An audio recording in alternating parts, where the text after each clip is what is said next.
Welcome to our channel. Lots of summaries of interesting films. Keep it updated. Press subscribe and turn on notifications. To support us, you can like and share our videos. Enjoy watching.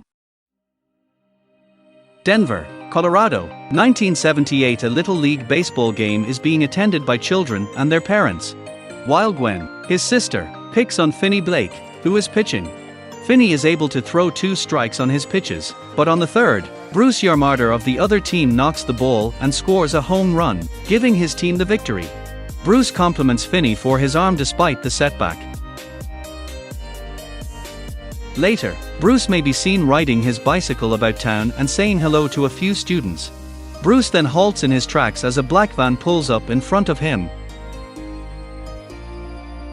The father of Finney and Gwen, an aggressive alcoholic who is still grieving the suicide loss of his wife and the children's mother, lives with them.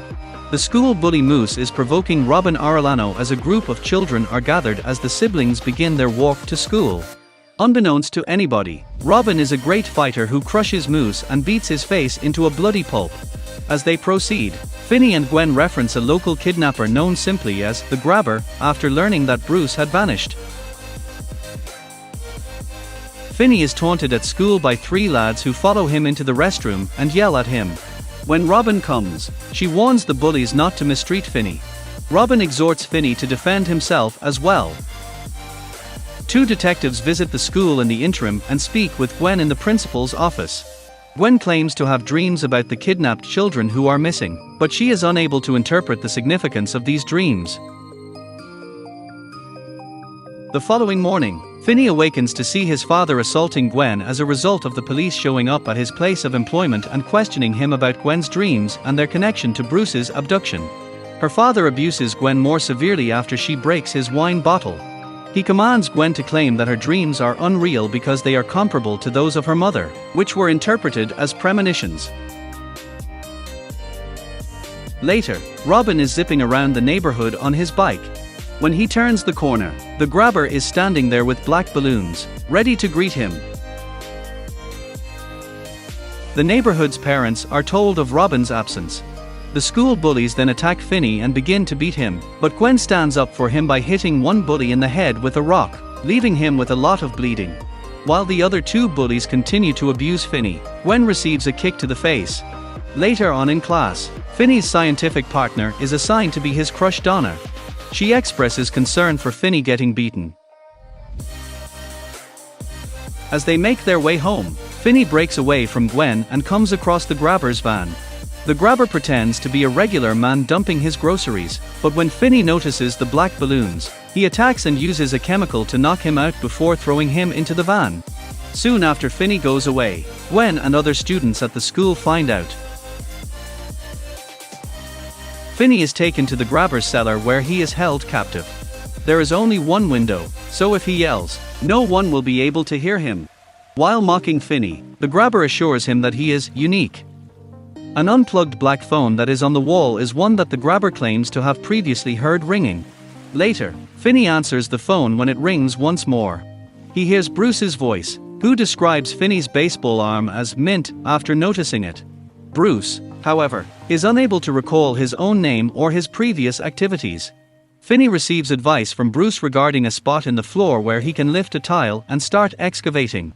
Finney digs and flushes the dirt down the toilet all day long. In a dream, Gwen witnesses a flashback to Bruce's early years and the emergence of his baseball passion. In his conversation with Gwen, Mr. Blake explains that her mother used to talk about having dreams that are visions, just like Gwen does. He believes this was the catalyst for her suicide and wishes to stop Gwen from following in her footsteps. Finney is given eggs and a Sprite by the Grabber, who assures him that the food is hygienic. He also leaves the door unlocked, but as Finney approaches it, he hears the phone ring once again and recognizes the voice as being that of Billy, a nearby paperboy who is doing his own inquiry into the disappearance of the children. He admits to the cops that he is temporarily residing with his brother. As she searches for her brother, Gwen tries to glean whatever information she can from her dreams. When Finney lies when the Grabber asks for his identity, the Grabber throws Finney a newspaper with the story of his disappearance. After he hangs up, the phone rings once more, and Finney picks up to talk to Griffin.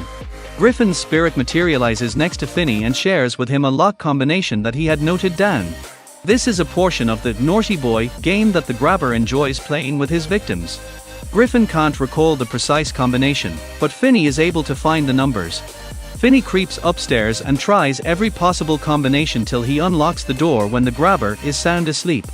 Unfortunately, Samson, the grabber's dog, barks at the sound of the unlocking, rousing the grabber from his sleep. Finney flees the house, but the grabber captures him just as he is about to cross the street. The grabber threatens to kill Finney there and then if he makes a disturbance when neighbors switch on their lights. Before taking Finney back, he waits until the lights are turned off. Later, when the phone rings again, Finney hears the voice of a nearby punk called Vance Hopper. In a flashback or dream, Vance is seen fighting with two children at an arcade after one of them screwed up with his high score. He was promptly taken into custody. In the flashback, Gwen is seen standing next to Vance, who is speaking to Finney on the police radio while Gwen calls out to him. Gwen struggles to recall the number as they arrive at a home. Later, when she searches for the house on her bike through the neighborhood, she is startled by the ghosts of the grabber's victims. Finney follows Vance's instruction and locates a freezer in a recess behind a wall. Finney exerts all of his force against the door, but to no result. He starts to sob as he realizes he might pass away there. He picks up the phone when it rings once more. Robin answers and recalls his own life as well as Finney's. He informs Finney that although he was always his friend, now is the time for him to start speaking up for himself. Robin instructs Finney to practice using the phone as a weapon and to stuff dirt into the receiver to give it weight. Gwen gets in touch with the detectives and goes to the address she saw in her nightmares with them. Because the grabber is his brother, Max deduces that the missing children are housed in the residence where he is residing. When he enters the basement, he is surprised to see Finney there. The grabber kills Max with an axe to the skull as he tries to assist. He pursues Finney, but the boy has made use of all the ghost kid's assistance available to him.